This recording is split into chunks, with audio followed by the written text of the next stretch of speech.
Dear God, I got one question. I need to know, do revolutionaries go to heaven?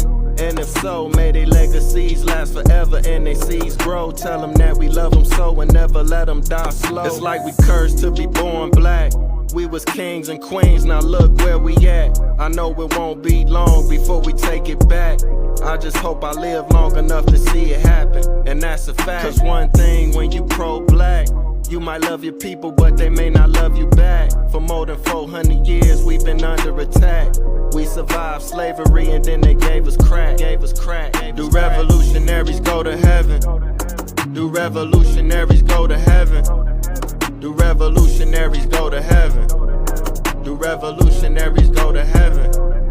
Do revolutionaries go to heaven? I wanna know. Do revolutionaries go to heaven? I hope so. Do revolutionaries go to heaven? I wanna know. Do revolutionaries go to heaven? I hope.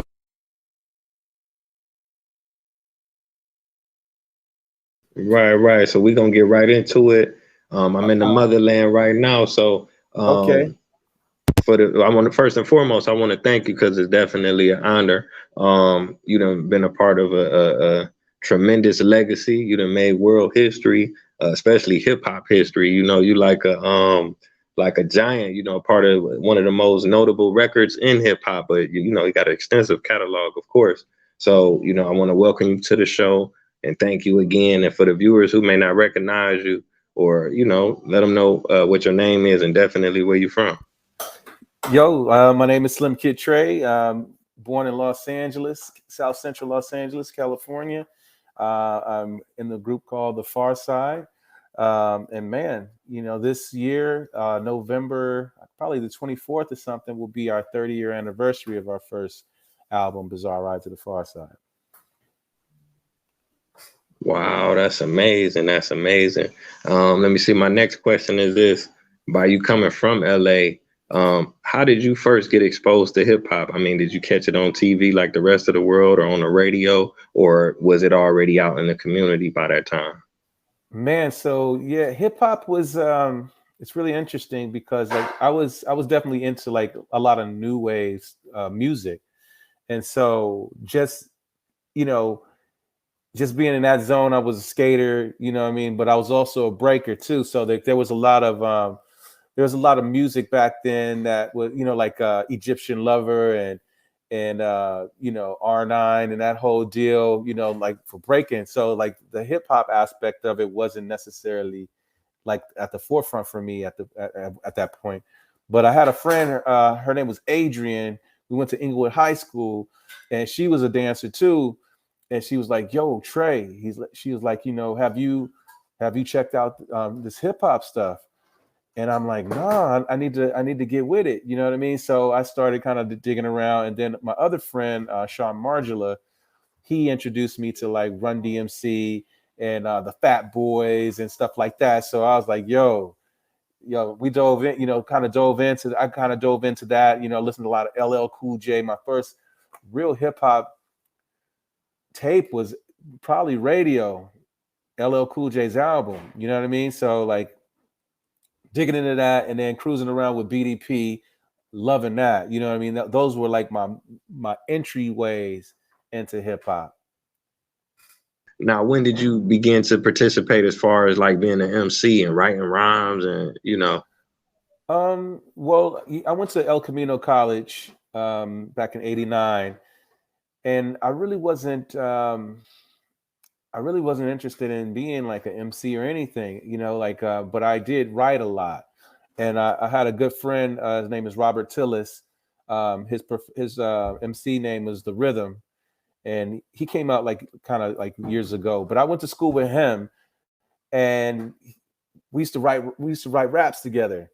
And so I was just like writing raps for him, you know what I mean? Like, and that was kind of like the start of it. I think what I was doing at the time is still, you know, like we were in the dance scene pretty heavy, me and Imani, and we would like travel all over Los Angeles, Bakersfield, everywhere, just battling other dance crews, you know what I mean? So, and then, you know, like I kind of sang as well. So we connected with the boys, this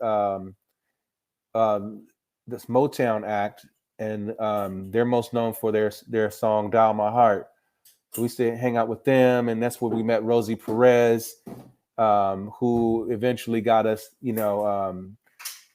the ability to audition for In Living Color, and that's how we got to dance on In Living Color and the whole deal. But long story short, is that was like kind of like the route to me actually doing the MC thing.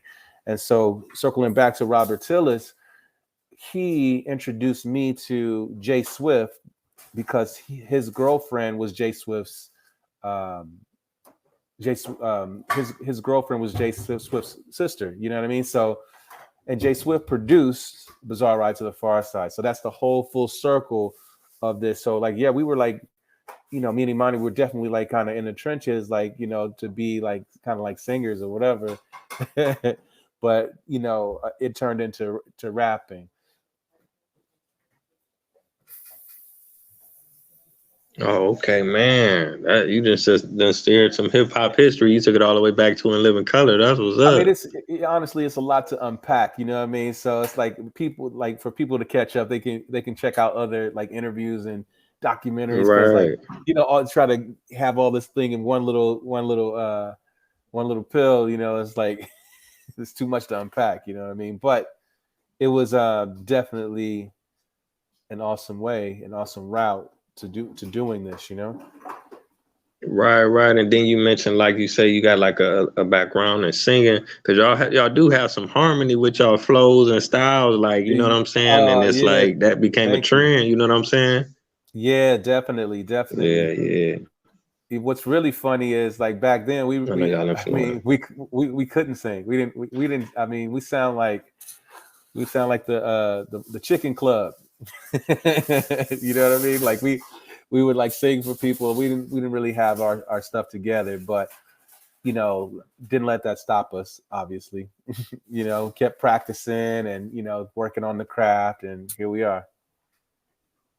Right. But I'm just saying, you could hear it, y'all influence so many people, man. You know what I'm saying? Yeah. So that's what I'm saying. Even y'all might have not been full-fledged R&B singers, but can't keep running away. And then, just different stuff. Now that's what rap is now. You know what I'm saying? Y'all was a part of that. Right. So that's phenomenal.